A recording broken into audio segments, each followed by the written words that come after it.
What's up guys, my name is David and welcome back to Simple Finance.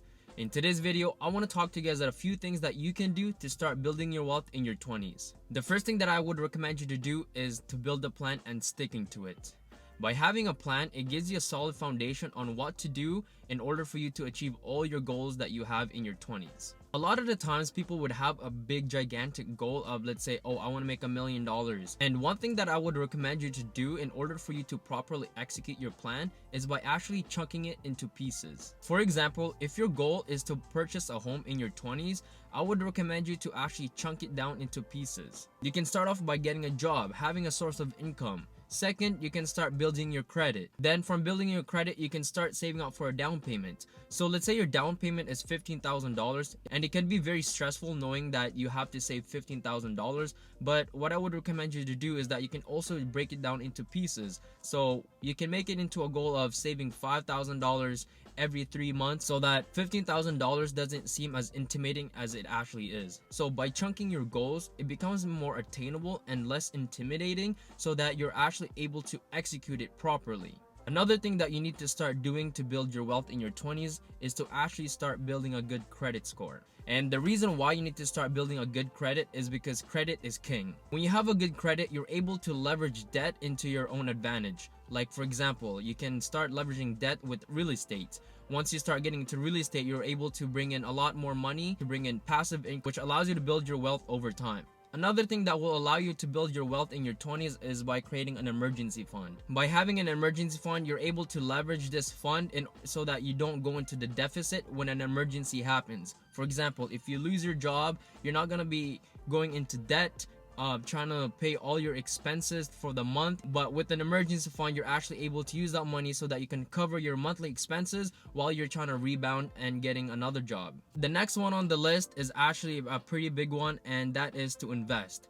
I want you guys to start investing your money in your 20s because if you guys don't know the power of compounding, compounding is also king. By investing your money, it's actually making your money work for you. And by having your money work for you, it allows you to build your wealth exponentially. Another tip that is added on to investing is avoid FOMO. And if you don't know what FOMO means fear of missing out.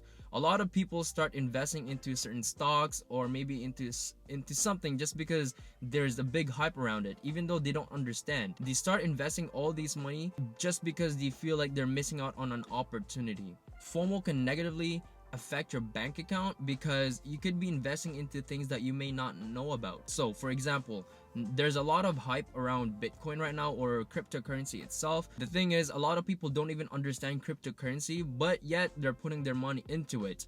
Now, I'm not saying that cryptocurrency is not a good investment, but all I'm saying is that you should know what you're investing your money into before you start putting all your money into it. The next thing that you can do to build your wealth in your 20s is network. Nowadays, it's not about what you know, it's about who you know. Instead of wasting time on Instagram or any other social media platform, I actually want you to use it to your advantage. Right now, LinkedIn is a great platform for you to network and find people in your niche, find people that share the same interest, because you never know, the people that you may meet may be your next business partner or your biggest investor. And the last thing that I want to say is that only buy things you can afford. With that being said, I also need you guys to start practicing delayed gratification. So a lot of people depend on their credit card on buying things that they don't need. So a lot of people rely on their credit card, but sometimes things happen in life that is unexpected, so it prevents you from paying your credit card off, which then screws you over because then you're gonna be stacking up on interest, as well as your credit score is just gonna plummet down. Anyways guys, that's going to be it for today's video.